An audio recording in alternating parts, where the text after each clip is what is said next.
ہر squadron کو پہلے سے اپنا مخصوص ہدف معلوم تھا۔ غوطہ زن بمباروں کے گروپ کو تباہ کن جہازوں کروزرز اور دیگر چھوٹے جہازوں کو نشانہ بنانا تھا۔ افقی بمبار ایک بار پھر فوجی تنصیبات پر حملہ کریں گے، جبکہ لڑاکا طیارے امریکی طیاروں کے ممکنہ حملے سے تحفظ کے لیے ہمراہی کریں گے۔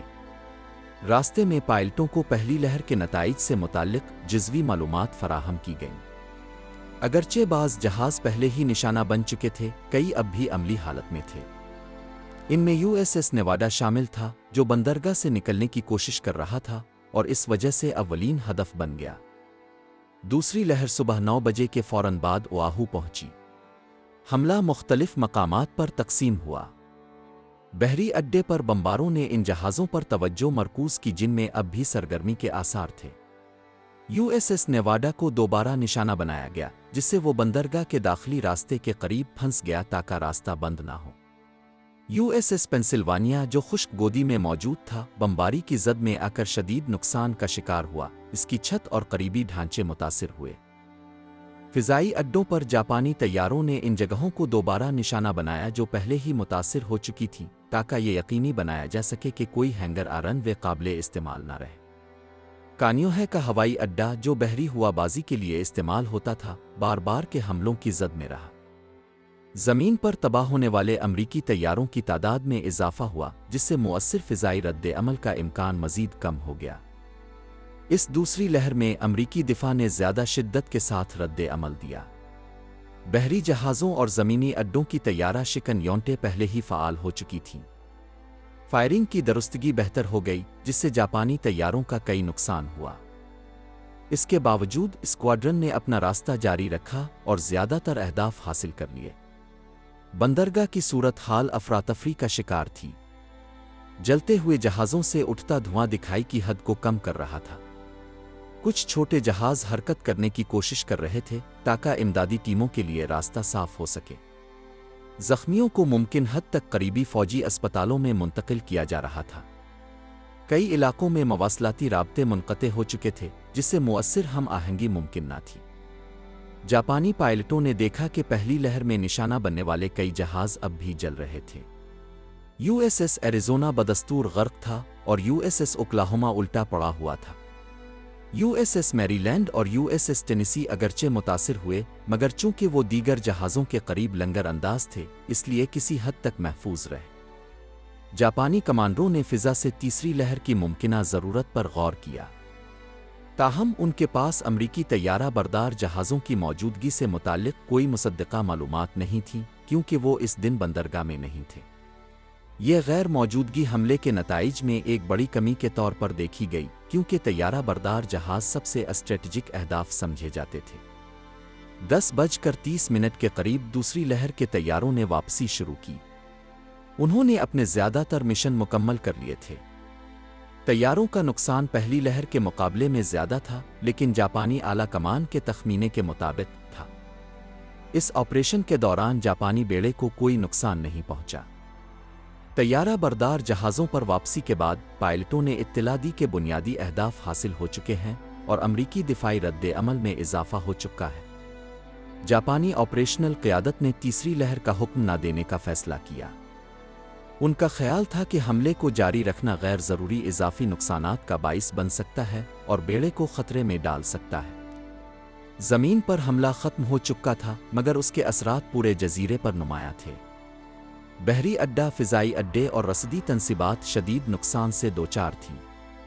کئی مقامات پر آگ اب بھی لگی ہوئی تھی۔ امریکی فوجی حکام صورتحال پر قابو پانے اور نقصان کی ابتدائی رپورٹیں مرتب کرنے کی کوشش کر رہے تھے۔ دوسری لہر کا مقصد نقصان کو مستحکم کرنا اور امریکہ کی فوری جوابی کارروائی کو روکنا تھا۔ کارروائی کو مقررہ حکمت عملی کے مطابق مؤثر انداز میں انجام دیا گیا۔ اس لمحے سے جاپانی افواج نے پسپائی کا آغاز کر دیا، یہ جانے بغیر کہ امریکی رد عمل کس سطح کا ہوگا۔ بمباری کے بعد انسانی و مادی نقصانات۔ جاپانی حملے کی دوسری لہر کے اختتام پر پرل ہاربر میں ہونے والے نقصانات کی شدت ظاہر ہونا شروع ہو گئی۔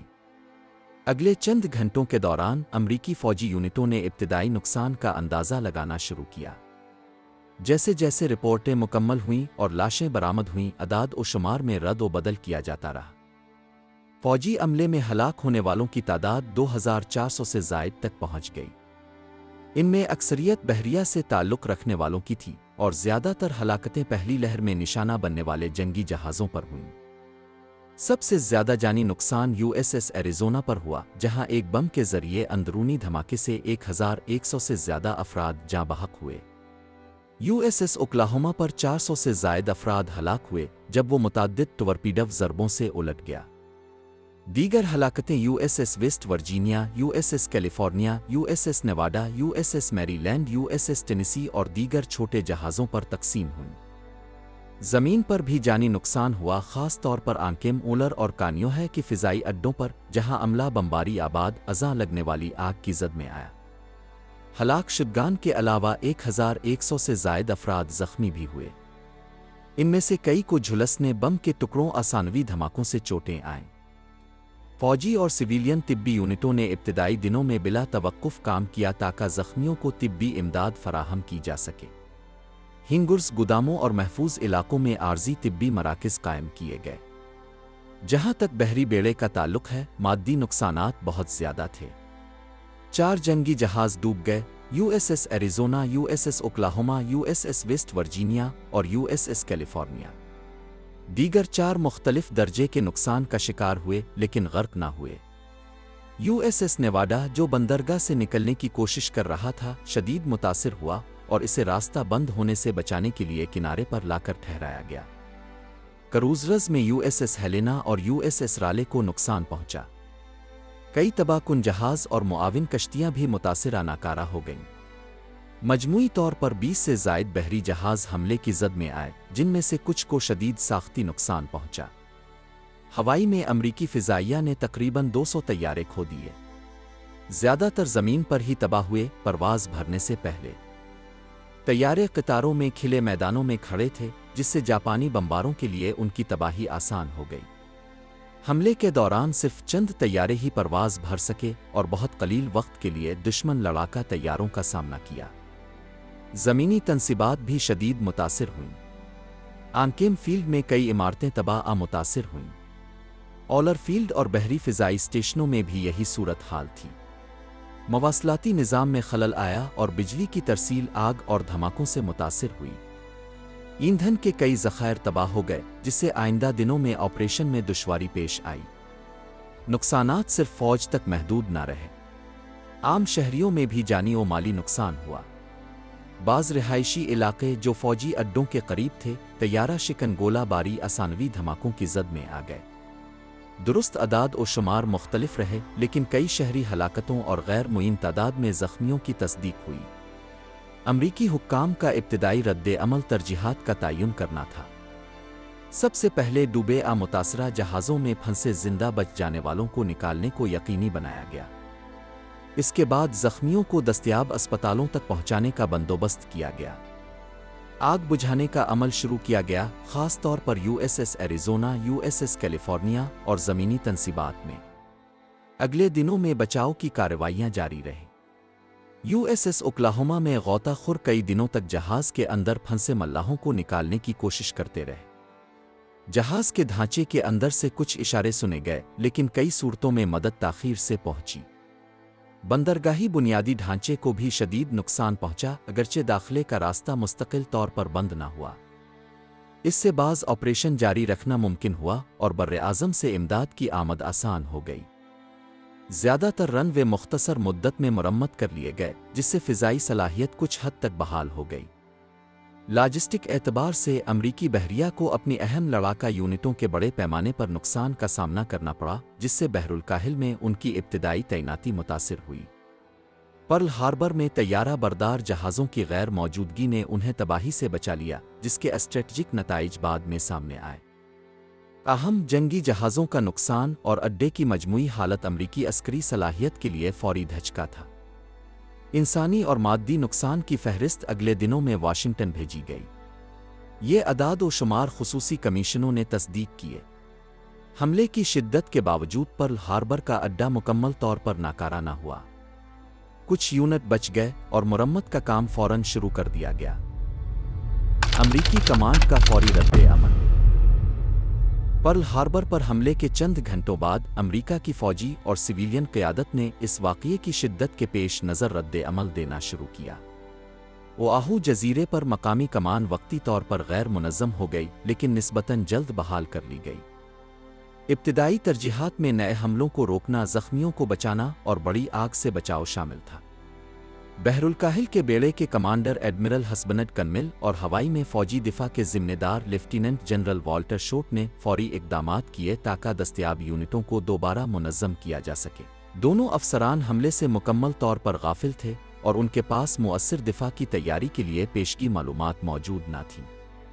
7 دسمبر کی صبح کے دوران انہوں نے ابھی باقی بچ جانے والے آپریشنل وسائل کو فعال کرنے کی کوششوں کی نگرانی کی۔ فضائی اور بحری گشت کا آغاز کیا گیا تاکہ کسی ممکنہ نئے حملے کا پتہ چلایا جا سکے۔ جو طیارے تباہ نہیں ہوئے تھے انہیں ایندھن فراہم کیا گیا اور پائلٹوں و میکینکوں نے خراب طیاروں کو دوبارہ فعال کرنے کی کوشش کی۔ ساحلی نگران تعینات کیے گئے اور جزیرے کے مختلف مقامات پر مستقل طیارہ شکن دفاع تیار کرنے کا حکم دیا گیا۔ واشنگٹن میں یہ حملہ دوپہر کے قریب مقامی وقت کے مطابق پرل ہاربر بیچ سے موصولہ براہ راست رپورٹوں اور روکی گئی سفارتی پیغامات کے ذریعے تصدیق ہوا۔ صدر فرینکلن ڈی روزویلٹ کو ان کے فوجی اور انٹیلیجنس مشیروں نے صورتحال سے آگاہ کیا۔ کچھ ہی دیر بعد انہوں نے اپنی کابینہ کو طلب کیا تاکہ حالات کا جائزہ لیا جا سکے اور فوری رد عمل طے کیا جا سکے۔ ہوائی کے تمام علاقوں میں ہنگامی حالت نافذ کر دی گئی۔ براعظم امریکہ کے بحر الکاہل ساحلوں پر اضافی حفاظتی اقدامات اختیار کیے گئے۔ بحریہ اور فوج نے متبادل یونٹوں کو متحرک کرنا شروع کیا اور طبی عملہ، انجینئرز اور رسدی سامان جزائر کی طرف بھیجنے کو ترجیح دی گئی۔ اسی دوران انٹیلیجنس ایجنسیاں حملے سے قبل موجود تمام اطلاعات جمع کر رہی تھیں۔ روکے گئے پیغامات، سفارتی رپورٹیں اور داخلی یادداشتیں دوبارہ دیکھی گئیں۔ مقصد یہ تھا کہ یہ طے کیا جا سکے کہ اعلیٰ سطح پر کسی قسم کی کوتاہی یا غفلت ہوئی تھی یا نہیں۔ اگلے دنوں میں کانگریس کو تفصیلی معلومات فراہم کی گئیں۔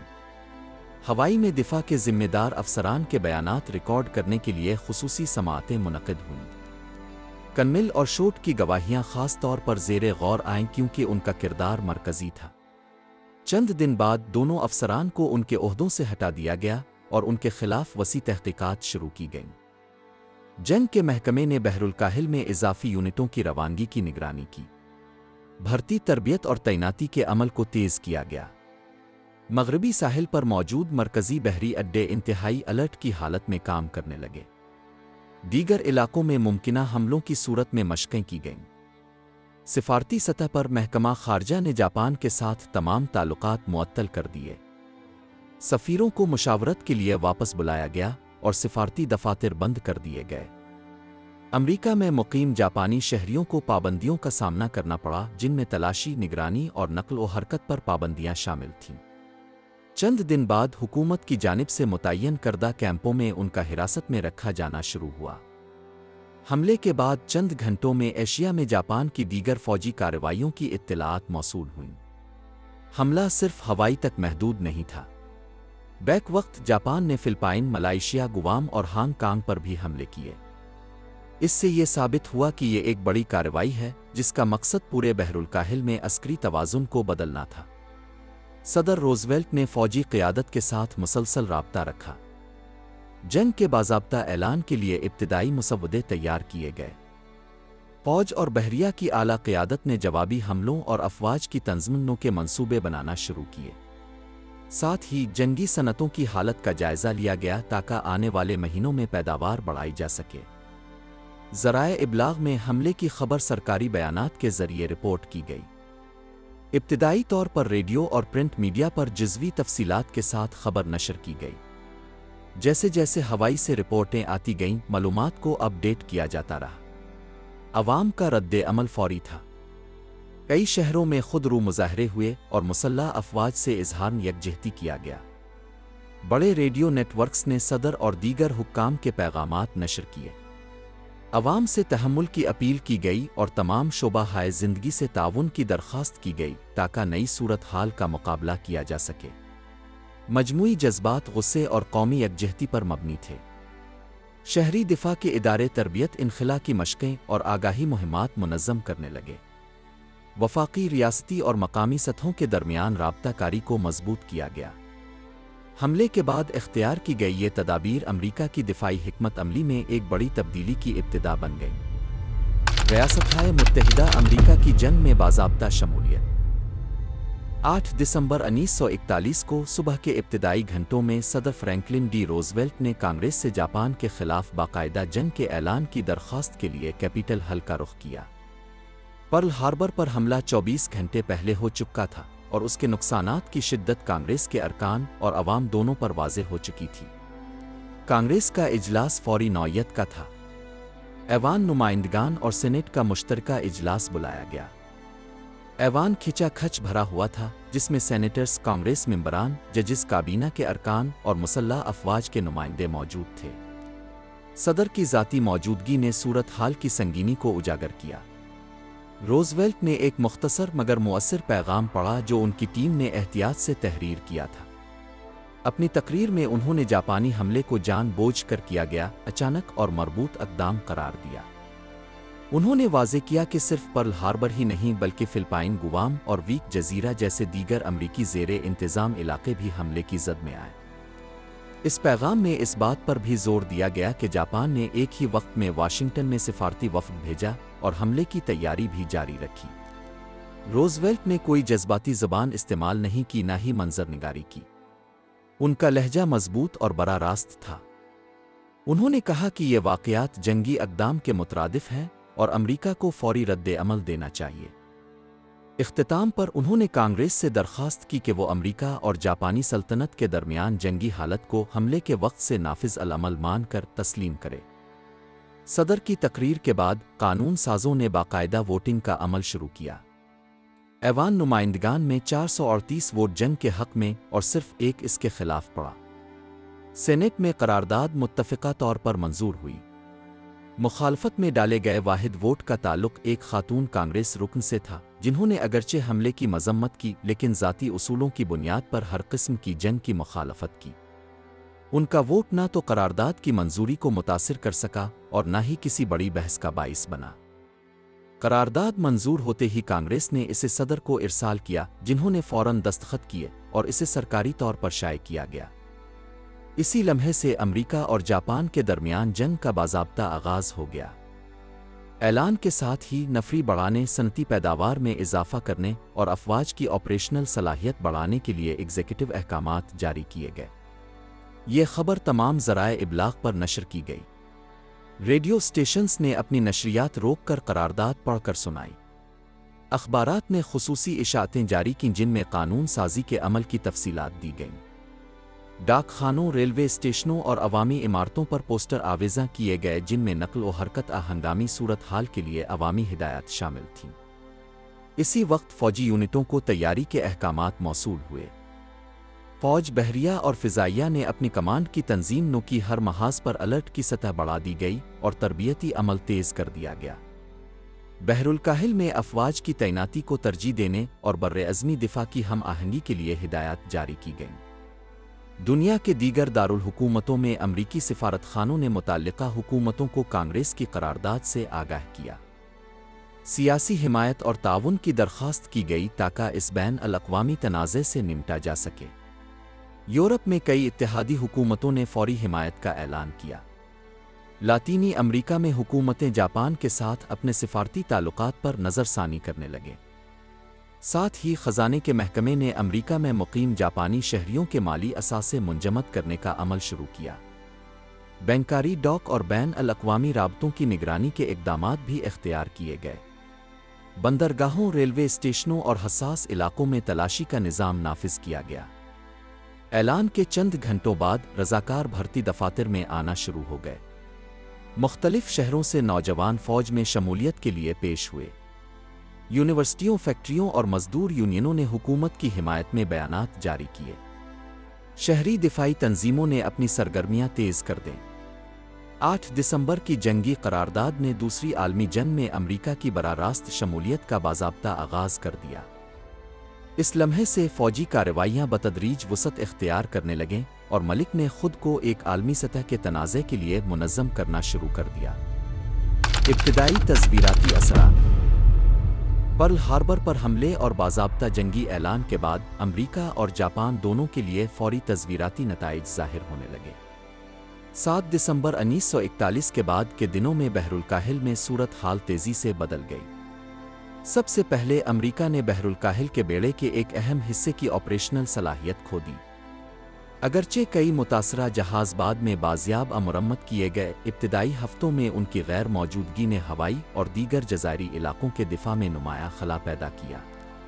بیڑے کی نقل و حرکت محدود ہو گئی اور فوری طور پر کسی بڑے جوابی حملے کی صلاحیت موجود نہ رہی۔ چونکہ امریکی طیارہ بردار جہاز حملے کے وقت پرل ہاربر میں موجود نہ تھے، انہیں بحری کارروائیوں کے نئے مرکز کے طور پر نامزد کیا گیا۔ فوجی حکام نے سمندر سے فضائی طاقت کے ذریعے جنگ کی نئی حکمت عملی اپنانا شروع کی۔ اس تبدیلی نے وسائل کے اثر نو استعمال اور عملے کی تربیت کے نئے طریقے متعارف کرائے۔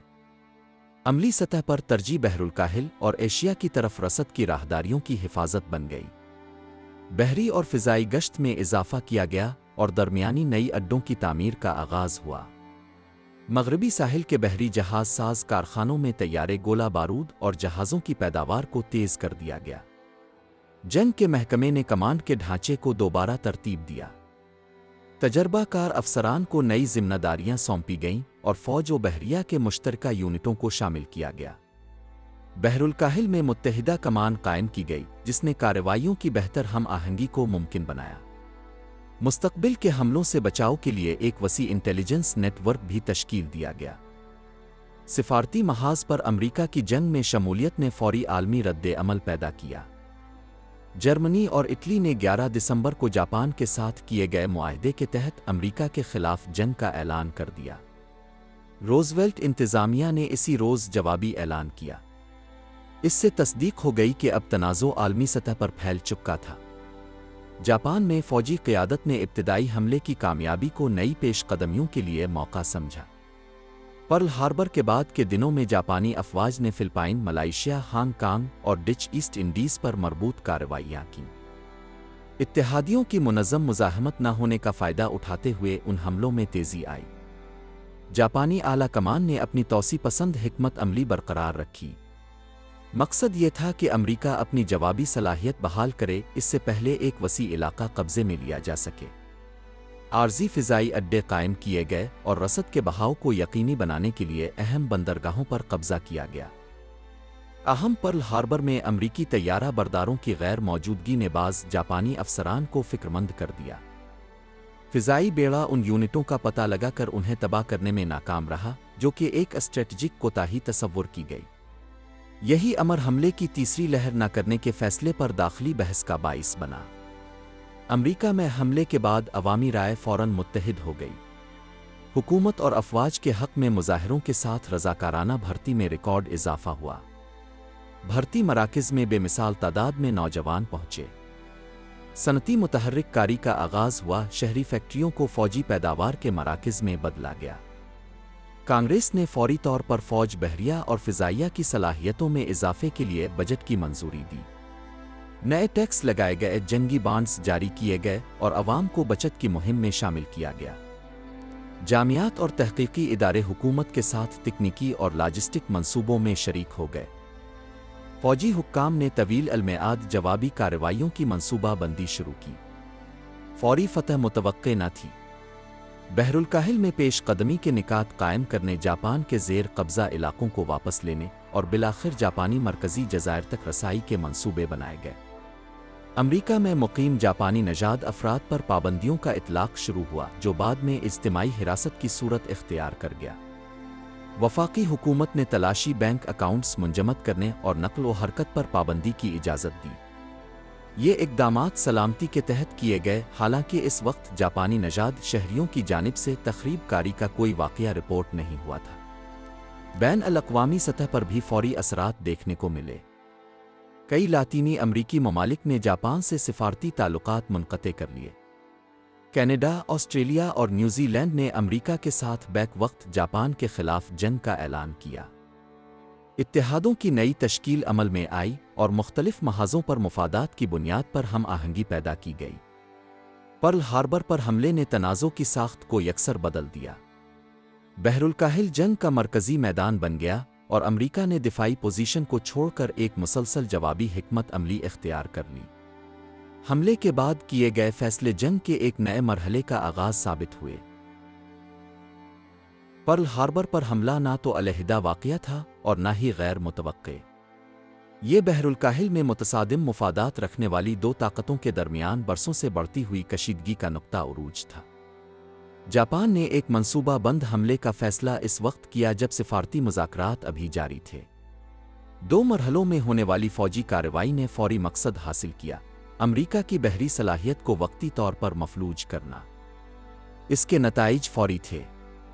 امریکہ نے اگلے ہی دن جنگ کا اعلان کیا اور دیگر طاقتیں رفتہ رفتہ اس صف میں شامل ہو گئیں۔ اس لمحے سے جنگ عالمی سطح پر پھیل گئی اور نئے محاذ سرگرم ہو گئے۔ بحر الکاہل کی جنگ نے ایک مکمل جہت اختیار کر لی جس میں طویل المدتی فوجی، سیاسی اور اسٹریٹجک اثرات شامل تھے۔ پرل ہاربر کی لڑائی اس نئے مرحلے کا رسمی آغاز تھی۔ جو عوامل اس سے پہلے اور بعد میں موجود تھے وہ کسی تعطل کے بغیر جاری رہے۔ انجام ایک دن میں مکمل نہیں ہوا مگر آغاز 7 دسمبر 1941 کی صبح واضح طور پر ہو چکا تھا۔